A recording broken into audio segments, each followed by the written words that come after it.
This is the Mixtape podcast. I am your host, Mark.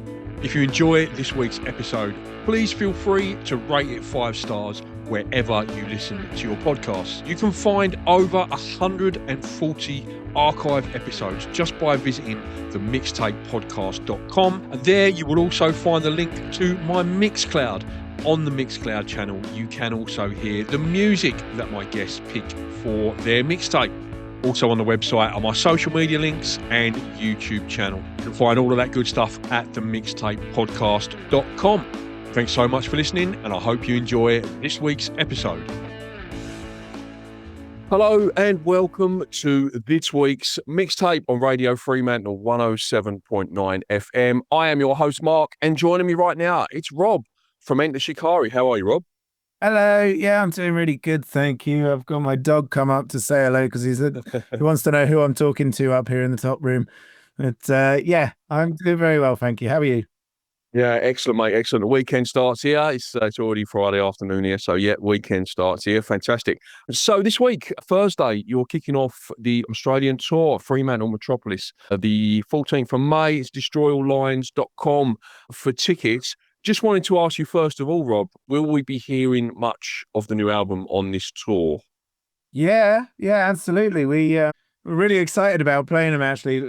We've been playing a lot of the music on our sets for, 20 years or more now. So to be able to get the opportunity to play brand new songs is an exciting one to us. It always sort of makes the set feel fresh and and updated. So yes, definitely we got the opportunity to play a few of them for the first time the other day when we played a couple of small shows, one in Liverpool and one in London, and the new tracks went down fantastically, just as well as the old ones do that. And so that's kind of the only way that we can gauge properly, get the best idea of how the audience are taking on the new music.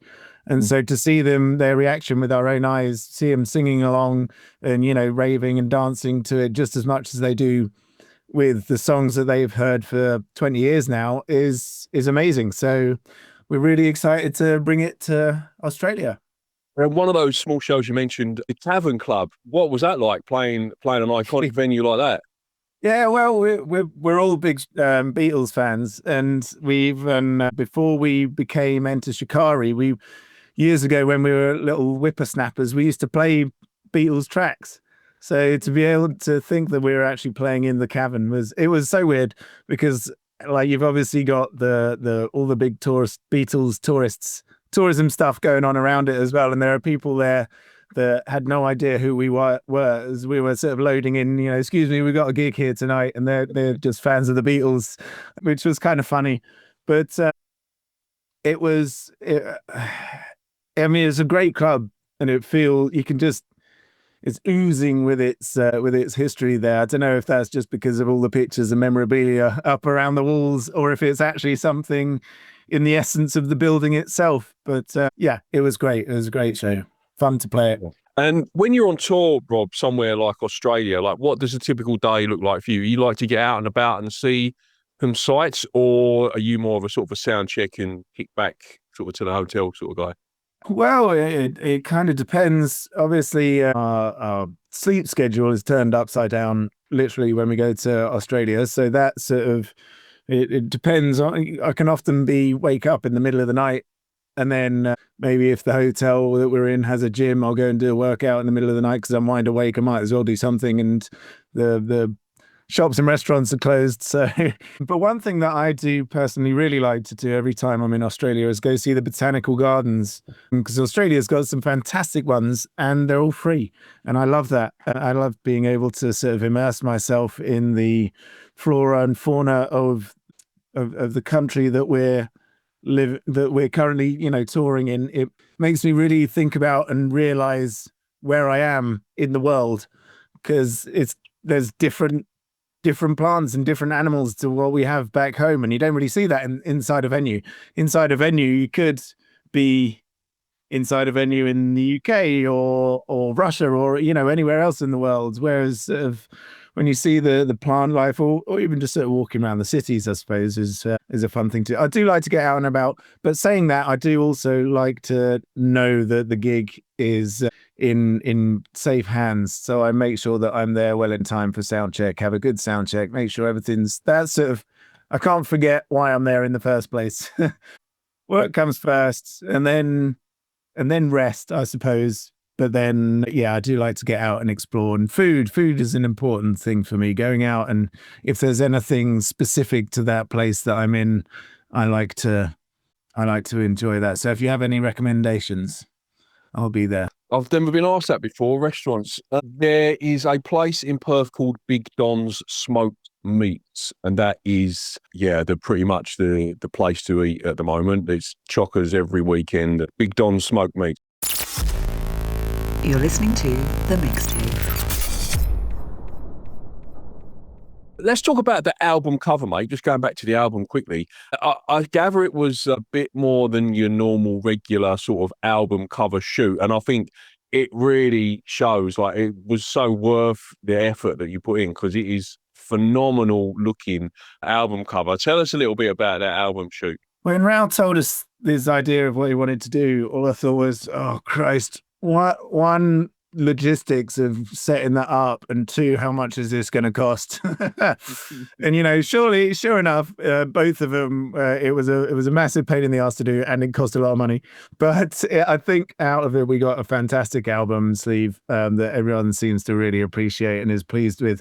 So I think it was worth it. But going there and sort of doing it and having Raoul hoisted up above the big LED panel, it was fun. It was a long, sort of damp, cold day, but it was really fun, and it felt like we were actually there doing something. It's hard to explain. Like we could have essentially created that through, I don't know, AI or sort of computer wizardry, or does not necessarily AI, but CGI or whatever you want to call it, or sort of doctored it in and made it work that way. But actually going and doing it and spending the time and the effort doing it felt right, because that's kind of like what some of the themes in the album are about. Is about doing things more for the sake of doing them, instead of just having them done at the end of it, so being more invested in the time and effort that things take to do, and being more present with it.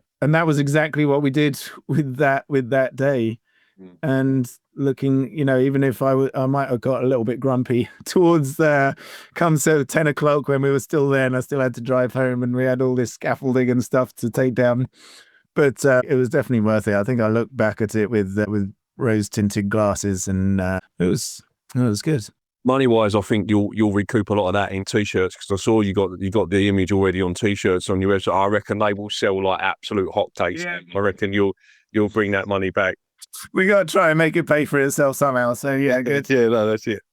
Speaking of merch, I also saw some lovely physical formats on your website, some lovely variants of vinyl, CDs, and we always like to see on the mixtape cassettes as well of the new album. Yeah. How much are the band involved in the merch side of things? And do you specifically say, we want cassettes or vinyl or this colour or that colour? Do you get involved in that decision making much? Yeah, well, I mean, a lot of it comes from our manager, Ian. He sort of presents us with these ideas and we say yay or nay. But we're always kind of up for anything, really. I, just from a sort of nostalgic perspective, I love the cassettes.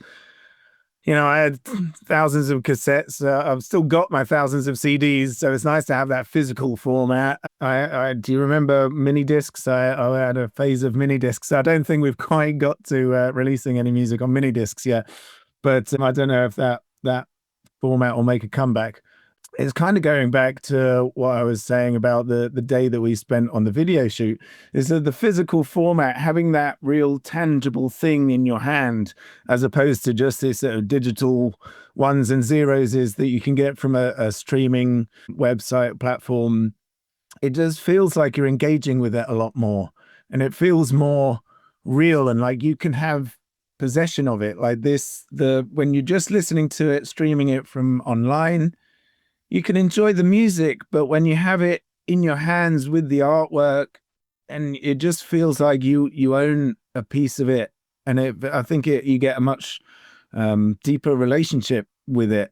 at least that's what it's like for me. That's why I kept all my CDs that I had from before the streaming platforms all became a thing. And that's why I still these days buy vinyl, because I love holding it in my hand. And I like the idea that I'm actually sort of supporting the bands that I like and the music that I like, and that I'm not just paying for this music, but I'm paying forward so they can keep creating new music, because I really like what they're doing and want them to continue. So that's, yeah. But with the sort of colorways and stuff, I mean, some of our fans are nuts and they love to collect all of them, which is, I don't know. For me, I'm like, okay, I'll get one. That's good. It's all the same music, but it's exciting sort of to think that, oh, I've got this colorway, whereas someone else has got that different sort of color vinyl. But and I suppose that kind of makes it feel even more personal. Like this particular version is mine, not just the album. So and they're cool. They're really pretty as well. My wife went up and bought one the day it was released from our local record shop up in town here, and yeah, just taking it out and looking at it and feeling it and seeing, because especially the ones with the sort of speckled blobs and stuff on them, you know, they're each one is unique, so it's just sort of fun to look at. You're listening to The Mixtape. The show's called The Mixtape, so what I like to do to explore your influences and inspirations, I'll ask you to make up a mixtape of tracks and pick some songs. So track one of your mixtape, Rob, is an attention grabber. What song would you put on a mixtape for an attention grabber? Not meant to be your stuff, like your inspirations and influences. Okay, attention grabber. So the first song from a mixtape, I'm thinking back now to when I was a teenager and making mixtapes for my friends, or my friends or relatives would make them for me, or I'd just make them for myself. I suppose something hard-hitting, something powerful, like I'm thinking Rage Against the Machine, you know, like Bulls on Parade. And track two of your mixtape, what is a song that you sing when you're on your own in the car or the shower? Well, one of my all-time favorite songs that I sing a lot, and it was actually sung for my birthday. So it was my 40th birthday last December, and I basically sort of got this band together and played with them, and anyone could come up and sing whatever song they wanted. And I sung Higher and Higher by Jackie Wilson, because it's one of my all-time favorite songs, and it makes me sort of tear up, but it's so energizing and I can't help but dance to it. Track three, Rob, what's your favorite cover version? Ooh. Oh, what's that song? There's Jose Gonzalez did a nice cover. The Knife, was it? Yeah, the Bouncing Balls, the Sony advert. Heartbeats. Heartbeats. That was it. Yeah. Yeah. That's a beautiful one. Really, really like that one. Yeah, I was lucky enough. I saw Jose Gonzalez at Union Chapel in London a few years back. Amazing show. Yeah, really, really enjoyed that one. Track four, Rob. This one might take a little bit of thinking, but we'll see how we go. What is a song that you wish you could play to your 18-year-old self? Can be from any era. Wish I could play to my 18-year-old self. Interesting question. There's a song so I've more recently in my later years got into, well, I've always enjoyed jazz, but I've always been scared to play it. So, but there's one jazz song where the drumming on it is just so fantastic. It starts off with this Tony Williams, Red Mask. There we go. It starts off with this, it's almost like a rock groove. It's boof, but it's so funky. Like it's got this swing to it with these little ghost notes, but a backbeat and this big open sloshy hi-hat that is just played beautifully. And honestly, like it's not a particularly difficult beat, but the way he plays it is just, there's so much feel and groove to it.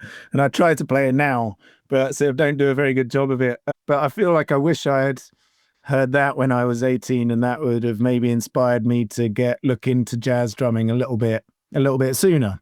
Track five, Rob, a love song. You're making up a mixtape for a romantic interest and you want to let them know you're keen and interested.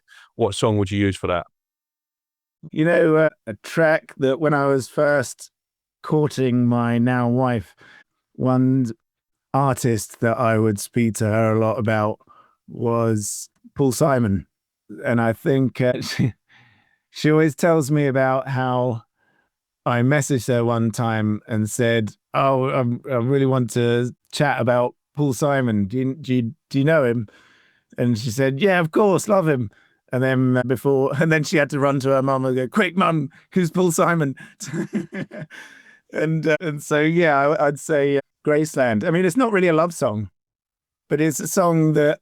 No, in fact, no. I'll change that because even though that is all true, there's La Vie en Rose is mine and my wife's song, and it was our first dance, the Louis Armstrong version of it particularly, and any time it comes on, we can't help but embrace and slow dance, and that song means a lot to me. So. Love a real world example of that. That's always good. Brilliant choice, Rob. Right, finally, we'll squeeze the last one in really quickly. Track 6, a deep cut album track or B-side. You're testing me here, Anna. One of my earliest explorations into electronic music, my brother owned a CD called Jungle Massive 3. I didn't have Jungle Massive 1 or 2, but just 3. And on it was a song called Ganja Man. I can't find it anywhere online. It's not on Spotify. I can't, but I still have the CD and I still listen to it specifically for that song. I don't know who it's by, I'm afraid, but it's called Ganja Man and it's on the album Jungle Massive 3.